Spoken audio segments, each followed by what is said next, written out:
Welcome to the Mike Litton Experience podcast. Mike has over 31 years experience in real estate, finance, and investing.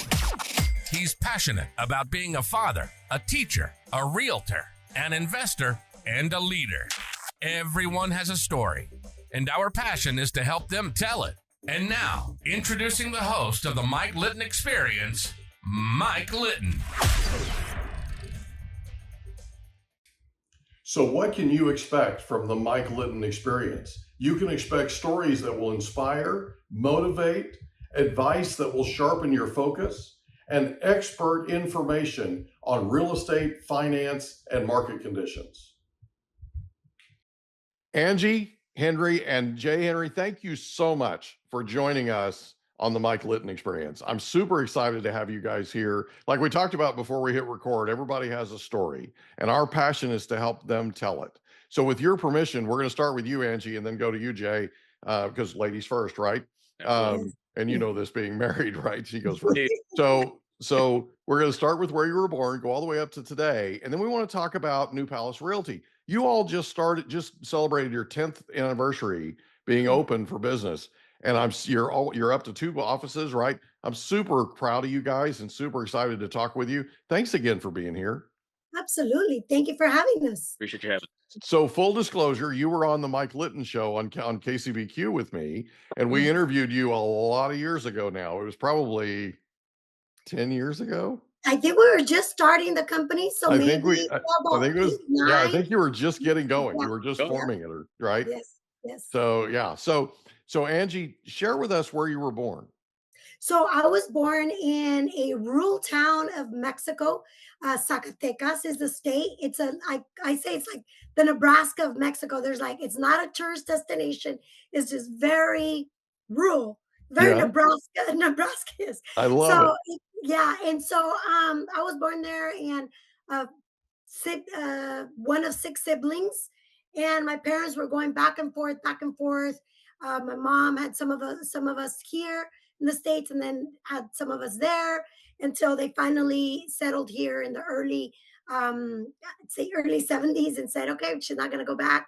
And she just, wanted a higher education for us, wanted us to, have endless opportunities. And, she loved this country and was very passionate about, us succeeding and being successful in life. How old were you when you came to the U.S.? I was 2 years old. Okay. So pretty much this is all you've known, right? Yes. I didn't speak any English when I first arrived, and I didn't speak any English when I first started kindergarten. My older siblings, so I'm the 4th oldest, so I have 2 younger siblings after me, and we didn't speak any English. My parents worked in the Encinitas flower fields, and that's where they had their career started, and they worked there. They worked long hours, and we had another family member that came to live with us so that she would take care of us, walk us to school. My mom was gone, and I remember going to kindergarten not knowing any English and just being in English immersion classes and picking it up pretty quick. And I was a pretty bright kid, so I was like, okay, just transferred to other programs and other classrooms and stuff. But yeah, it was a little bit of a challenge. That brightness thing's never gone away, by the way, just so we're clear, right? Thanks. So did you where in San Diego County did you live? It was Encinitas. So Okay. It was Encinitas, right down the street from Moonlight Beach. Gotcha. And it was that used to be all flower fields, Palecki ranches and nurseries. So my mom worked at a nursery, greenhouse nursery, right in Encinitas. Yeah. And my dad worked in the flower fields. The land was owned by Palecki Ranch, but sub rented out to another company. And we walked to the flower distribution center right by Moonlight Beach, and the bus would drop us off right there, and I went to Central School. That's Ironically, cool. I grew up right by Pacific View, where Pacific View used to be, and then I wasn't allowed to go there because I didn't speak English. Oh. So I had to go to Central School. Oh. Yeah. So growing up in Encinitas, what was your favorite thing about growing up there? The beach, Yeah. the beach, the sunsets, just the calmness that it offered. And we grew up towards the retail area, like over there by Second Street. Hmm. And interestingly enough, I used to sell whatever I could get my hands on. Hmm. So I would sell. We had macadamia nut trees. I would Hmm. cut them up, put them in little Ziploc bags, and I would sell them for 10 cents. I'd put a little table on the sidewalk, and all the tourists walking by, I'd have a little table and sell them. Just fruit, grapefruit, pomegranates, whatever I could. And how old were you? Probably 7, 8, 9. Yeah.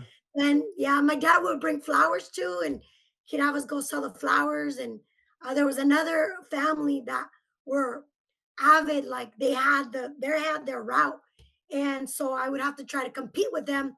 They'd come on Friday mornings and or Friday afternoons, and I'd be like, okay, I got to beat them and go and sell the flowers before they go out. So just sales 101, right? Yep. Yep. At an early age, they got you Yeah, going, didn't they? yeah. Isn't that Yeah, wild? my parents were, we lived it was very humble beginnings. It was a Yeah. small little house.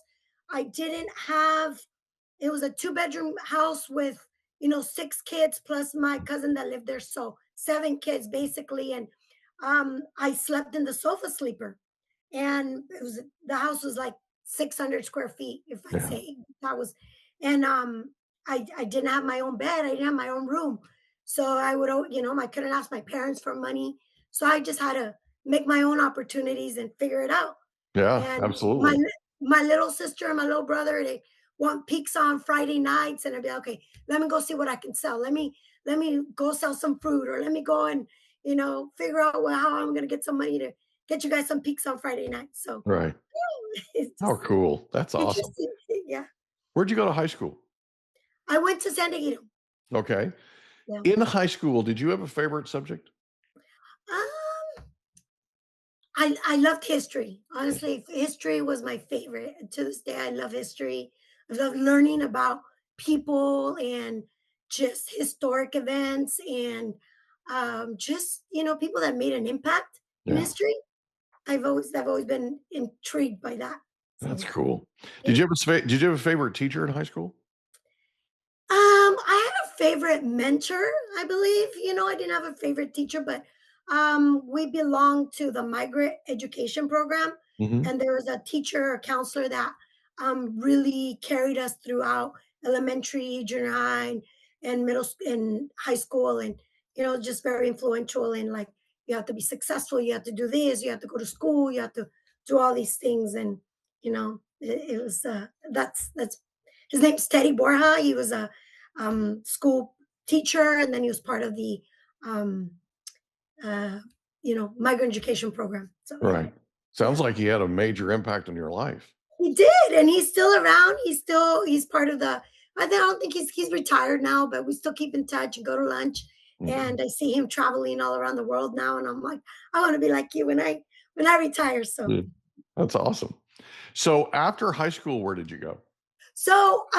I had a really difficult time assimilating to high school Mhm. completely, and I wanted to just do my own thing. And Mhm. I became a mom at 16.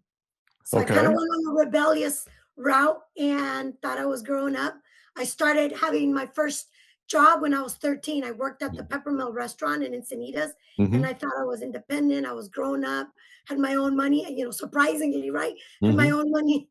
And I thought, yeah, I can move out of my house and start my own family. So I decided to have my first child when I was 16. And So so at 16, had you graduated high school I yet? hadn't graduated yet.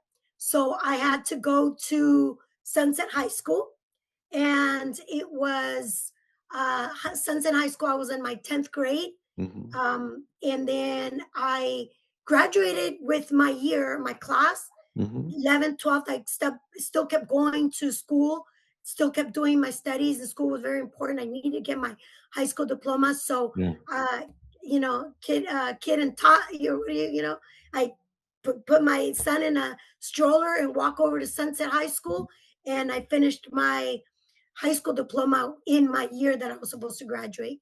So you were able to catch up. You were able to keep Yes, with everything. keep And going. Yeah, I was. I didn't graduate with my actual high school class, but I but same year. graduated same Yeah. year. Yeah. Yeah. That's So pretty impressive. That does not surprise me in the least about you, but it's pretty impressive. thank you. I didn't want it to, like, I was adamant about, I don't want this Yeah. to affect me. So, you know. So after high school, did you keep working at Peppermill?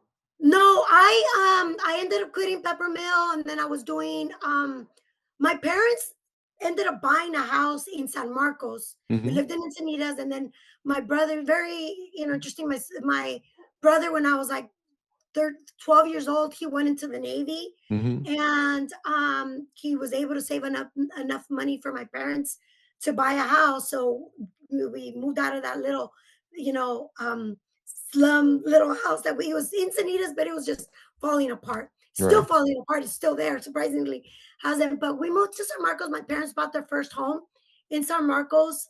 I was their translator, surprisingly, and I moved to San Marcos, and that was the other thing too. I hated it there. I was like, I hate it here. I'm gonna move back to Encinitas. So that's where all my friends were at. And I said, I'm grown up. I can do this.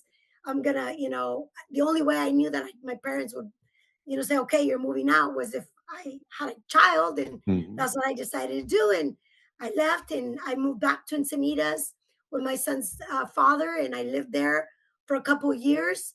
I was working at the schools. My goal was to be a teacher. So Mm-hmm. I finished my high school, and then I started going to Palomar College Mm-hmm. because I wanted to be a teacher.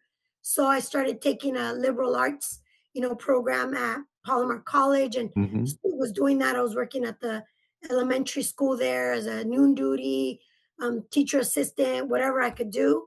I would take my son in a stroller.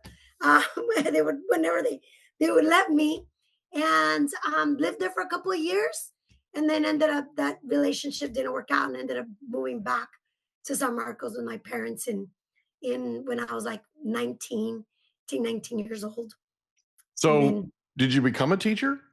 I did not. I got my A degree. I Mm-hmm. kept studying, and then I got married at 21. It's a long story. I'm Mm-hmm. just diving into this, and I'm answering your questions, but kind of just filling you in. I got married to my kid's dad. My two younger kids, I had two kids with him. I was married to him for several years, and started a business when I was 25. Had a embroidery business, or started a sewing company out of my garage. Did that for many years, and then we, transitioned to an embroidery business, and did that for many years. And then I'm like, I really want to get into real estate. I think my mom told me, she's like, I don't really see you doing this. I used to have a spot at the Escondido swap meet for years, and I was a hustler. I would sell, I'd still do it, embroidery, like on shirts, and, apparel, and restaurants, and construction. I was super busy. I was just had a full-fledged business there.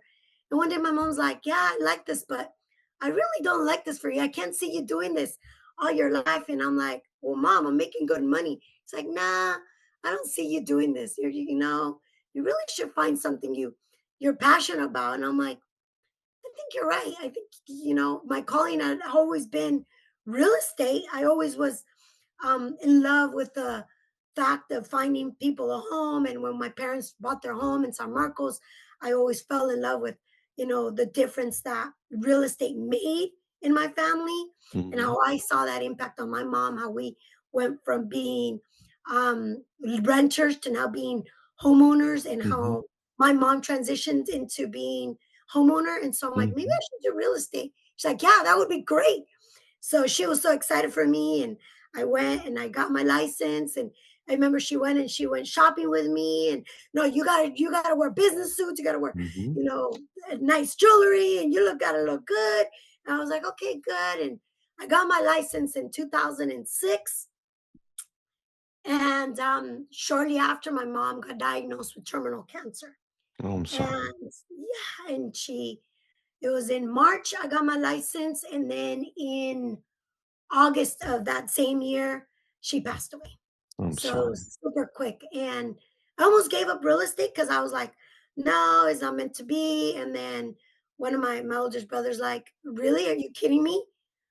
Our mom would be so mad because you quit. And Mm-hmm. she was so excited because you had gotten your real estate license.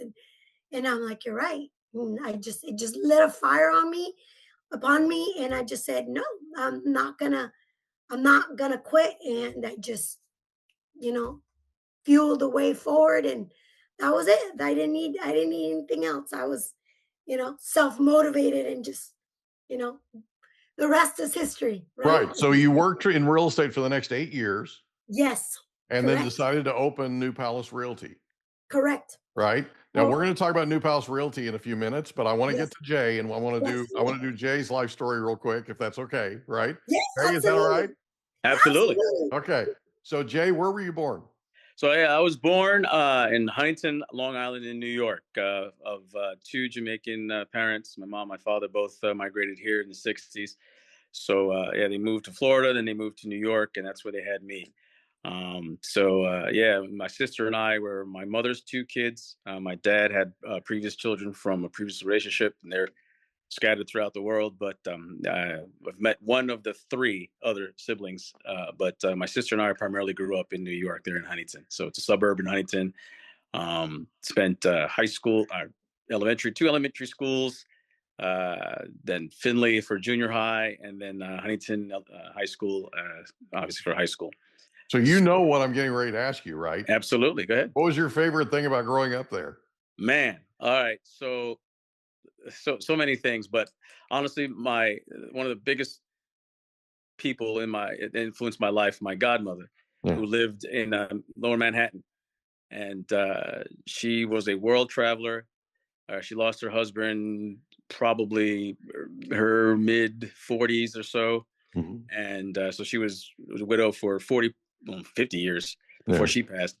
But that entire time that I knew her, she was mostly just a widow, and she never let it disrupt living. Yeah. So my favorite part was actually just going and visit her on Sundays when we normally would go. But obviously it was New York, so it was just exciting. There's always the city that never sleeps, and it's a real thing, right? Yeah. So it's just always going. Yeah, that was probably one of my favorite things growing up was go visit my godmother in Manhattan. So in high school, did you have a favorite subject? Math. Math was my favorite subject. I mean, aside from playing sports, I was a baseball head. So I played baseball growing up, a little bit of lacrosse, one season of football. That didn't last because, I was not the right fit for football. But baseball was my thing, and I had a career ahead of me. My best friend, Vance, and we were growing up. He was going to play for the Mets. I was going to play for the Yankees. But and coming from Long Island, it's kind of tough to say because most people in Long Island were Mets fans, particularly my father. And but because that rebellious attitude, I was like, you're rooting for the Mets, I'm rooting for the Yankees. Right. So that kept the household pretty much tense. I'll bet it did. I bet Thanksgiving was fun. Oh yeah, particularly in the '80s. In '86, particularly when my father when they went the whole way, and then my dad just gave me the business. But yeah, I got him back later on when Jeter showed up. But yeah, that's what dads do, right? That's right. That's what they're supposed to do. I do it to my kids now, so it's all good. That's it. Yes, sir. Yeah. So what was your favorite sport in high school? Was it baseball? Was it? 100%. Yeah, by far. I was shortstop. I think my batting average was around 293, if I remember correctly. Ooh, nice. Yeah. I'm telling you, I was on my way. Yeah, you were. Got an injury to the knee, kind of stopped that, and some shoulder problems. But yeah, that ended it. But during that time, oh yeah, you couldn't stop me. My mind, I was playing shortstop. It wasn't. If Jeter didn't get number 2, I would have got number 2. So it would have been me. Yeah. I love that, man. That's so cool. Lost you. Sorry. No, that's all right. It happens. We're good. Yeah. So did you have a favorite teacher in high school? In high school, I'd have to say, who was it? It was so many that Angela said she had some that was good mentorship, but I think Linda Shoemaker. Yeah. And Linda Shoemaker was. She was a math teacher, but she was the band director for the school. I was in the band. I played drums. There you go. A little garage band. Me and a couple guys, and we played, small parties, bar mitzvahs, and things like that. But we were pretty decent. But Miss Shoemaker was this small lady who had just the fire in her that wouldn't end. It just never dimmed, right? Like it was just like the the Olympic torch that always just once it's lit, it's on. That's it. Yeah, that's right. That was her. That's awesome. So it's just something about her that she directed 300 plus kids, and she had these knuckleheads running around all over the place, but she kept everything in order.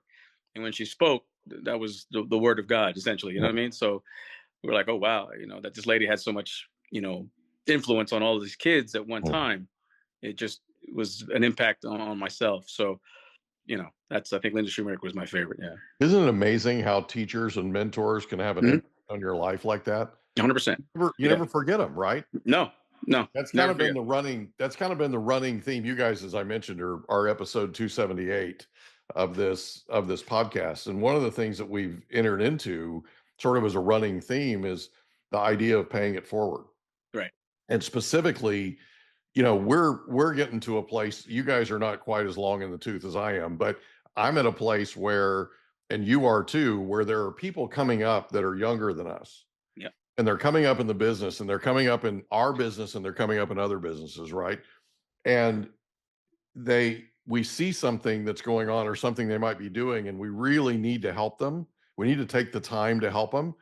We don't often have the time. But if you look back, there are mentors like you had, Angie, and you had too, Jay, that had a major impact on your life, and they didn't necessarily have time to spend with you, but they made the time. You with me? Right. So I feel like in honor of them, because some of them are not with us anymore, I feel like in honor of them, we need to do that. So we need to be watching out, right? We need to be watching out for opportunities to teach, just like you wanted to be a teacher, Angie. And I can see you as a teacher. You're amazing. So that kind of thing is, I feel like, incredibly important, that even if we don't have the time, we figure out a way to make it work, and we help these kids, So Jay, after high school, where did you go? So after high school, graduated, and then I loved math. Again, that was my thing. So I went to the equivalent of the Cal States here. It's SUNY over there, State University of New York. Yeah. So I went there for barely a semester, and I really did get into studies. It was just being free from home and hanging out and stuff like that. So I had a short stint there, but I came home one day and I told my mom, and I was like, hey, by the way, I'm headed to Florida because I joined the military. So she was kind of like, how'd she react? I think she's still reacting. So I don't think she's come to full grips with it. We hope you enjoyed another episode of the Mike Litton Experience. If you did, do us a favor, smash that subscribe button, tell your friends, family, and coworkers about our program, and wherever you get your podcasts, please leave us a rating. It helps us to connect with quality people just like you. And that's a wrap. Another episode of the Mike Litton Experience in the books. Reach out to Mike on Instagram at Litton Realty. Want to meet with Mike? Check out calendly.com/Rio760.